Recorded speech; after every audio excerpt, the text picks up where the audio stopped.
ఎండు పిల్లి కనిపించింది. అమ్మా పిల్లి అంటూ అది మళ్ళీ కలుగులోకి వెళ్ళింది. ఆ పిల్లి అక్కడే మాట వేసుకొని కూర్చుంది. చిత్రం కలుగులోంచి తొంగి చూస్తూ రోజంతా అందులోనే గడిపేసింది. ఇక పిల్లికి విసిగొచ్చి ఆ రోజు దొరకకపోతే రేపైనా నాకు ఆహారం కావాల్సిందే కదా అంటూ వెళ్ళిపోయింది. ఇలా చెట్టు మీద ఉన్న కాకి గమనించింది. వెంటనే విషయాన్ని కుక్కకి తెలియజేస్తుంది. అది ఉదయాన్నే చిత్రం కలుగు దగ్గరికి వచ్చి దాన్ని పిలిచింది.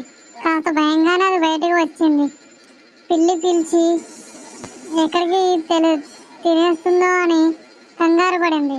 అనుకున్నట్లుగానే కాసేపటికి ఆ పిల్లి వచ్చింది.